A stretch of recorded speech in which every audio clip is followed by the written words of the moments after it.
Most speaking advice was not built for quieter high performers in high stakes rooms. So talk more, just be more confident, just jump in. It all sounds really useful, but usually it backfires. And not because you're doing anything wrong, but because that advice focuses on what other people can see. It focuses on the surface level behaviors. So the speak sooner, say more, just look confident, be visible. And meanwhile, it skips over the part that is actually driving the behavior in the first place.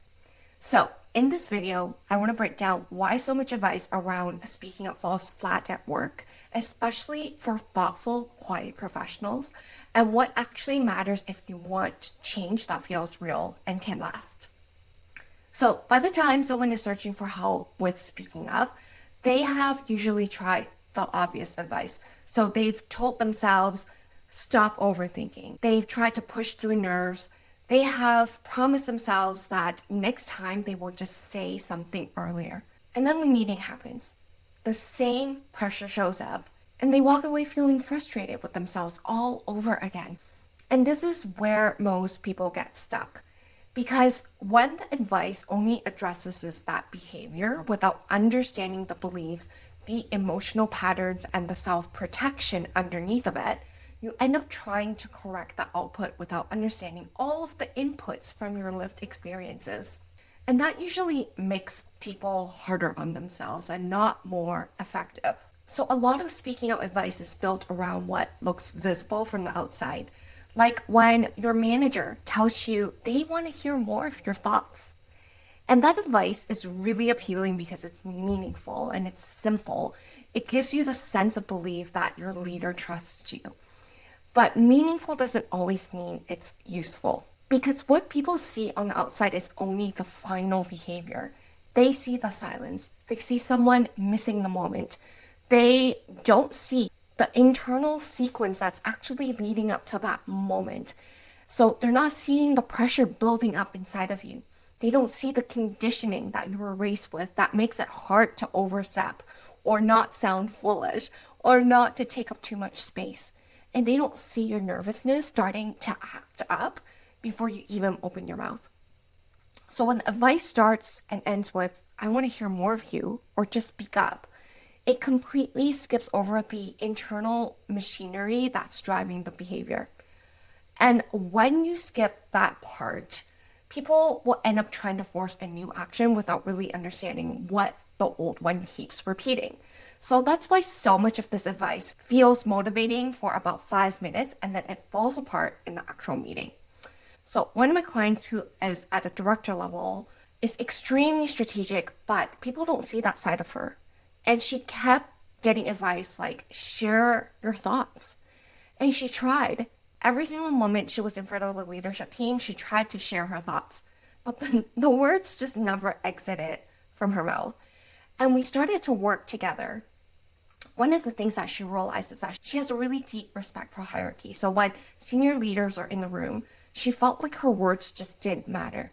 So what we had to do is reframe that mindset around seniority. And that her job wasn't to be the most senior person in the room, but her job was actually to contribute the perspective she was already being paid to bring. And then we added structure, support, accountability. And guess what? At the end of her coaching program, she did share her thoughts. And in fact, leaders were going up to her and complimenting her for her strategic thinking and now are asking her for her advice. So the problem isn't that she needed more generic instructions. The problem is that she needed advice that matches the real complexity of what's keeping her stuck. And once behavior-based advice starts missing the deeper issue, something else makes the whole pattern even worse and does more damage. Because when someone keeps struggling to speak up and the only advice they hear is just to be more confident or just to push through, they start to assume that the problem must be them. So instead of getting curious about what they're feeling, they argue with themselves. So they're criticizing their own critic. They tell themselves they're being too sensitive, they're being too emotional, too in their head, and they decide that they shouldn't feel this way. They shouldn't have to feel anxious. They shouldn't care so much, or they should be able to handle this by now. And that creates a pattern of self-invalidation. So instead of noticing, I feel pressure in this room, they move straight to, I shouldn't feel this way. Or instead of noticing something about this leadership dynamic is triggering me, they move straight to, why can't I just overcome this? And instead of noticing, I'm just trying to protect myself here, they just move straight into, just get over it. And once you start invalidating your own experience, you stop learning from it. And you don't process what is actually happening because you don't understand the trigger and you don't get useful information about the pattern. All you're doing is adding shame on top of the original struggle. And the shame is really efficient at keeping us stuck. It makes you uncomfortable because now you're carrying the original anxiety plus judgment about your anxiety. So it keeps you stuck because you're so busy trying to suppress the reaction that you never actually work with it. It can make you feel broken because over time you start believing that the way you naturally respond is somehow flawed. And it makes you feel alone because if you're always hiding the real experience, other people only ever see the edited version of you. And this is why I think a lot of bad speaking of advice backfires.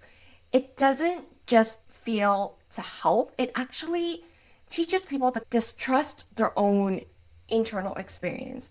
And that's just a really terrible foundation for sustainable growth. So if this is landing for you, I want to give you something practical. I have a free resource called 7 Scripts for Leadership Presence that helps you speak with more clarity and steadiness in the moments that matter. These are simple, usable ways to enter the conversation without forcing yourself into a style that doesn't fit you. And you can download that below. And keep watching because understanding the internal pattern is important, but you also need to know what actually helps instead. So once you stop following advice that pushes you to perform, the next question is, what does better advice actually sound like? So good advice doesn't start by demanding a different type of performance. It actually starts by helping you understand your own patterns more clearly. So that means noticing when you judge your emotions. It means getting more specific about what happens before you shut down. Is it a certain person? Is it a certain type of meeting? Is it a certain type of pressure? A certain fear about how you will be perceived? Because the more aware you are of that pattern, the easier it is to interrupt it. Then from there, the work becomes much more grounded. So you start naming the emotion instead of judging it. You start exploring what is driving it instead of arguing with it. And you start validating the reaction as information instead of treating it like if it's a flaw. So that might sound like, I feel anxious right now. This room brings up a lot of pressure for me. It makes sense that I tense up here. No wonder I'm over editing. I'm trying not to get it wrong. And that kind of language is more helpful because it lowers the internal struggle. And when that internal fight settles down, you usually get much more access to your actual thinking. And that's the funny irony here because people believe that being harder on themselves will make them sharper.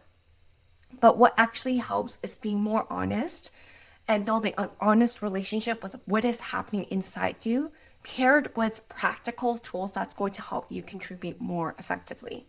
So for example, just speak up more is not really helpful, but decide your contribution before the meeting is helpful. Be more confident is vague, but pre-write your first sentence is helpful. Stop overthinking is frustrating, but give yourself one clear point to make is actionable. So the goal is not to ignore everyone else and just focus on yourself in some really vague way. The goal is to stop measuring yourself against advice that was never built for you and start understanding what helps you show up well instead. Because once you understand your own patterns, you can work with them much more strategically. So if a lot of speaking up advice has never really helped you, there may be a good reason for that. A lot of it was built to address behavior people can see and not the internal pattern that creates the behavior. It tells you to speak up more without helping you understand why the words are actually disappearing. And it tells you to be confident without helping you work through and with the pressure. It tells you to jump in without helping you make the moments feel safe enough to do that. And over time, that kind of advice can leave you feeling like the problem is you, when really the problem is that the guidance never matched the actual experience that you're facing. So, better advice helps you understand yourself more. It helps you understand your patterns. It helps you to stop invalidating your own reactions. And it helps you to build a way of speaking up that fits how you actually work. And this is where change can actually be sustainable. So in the next video, I want to show you proof that this shift is possible, because once you understand what is not working, the next question becomes, does a different approach actually help someone speak up more effectively in leadership meetings? So for now, download the 7 scripts for leadership presence below, and I'll see you next week.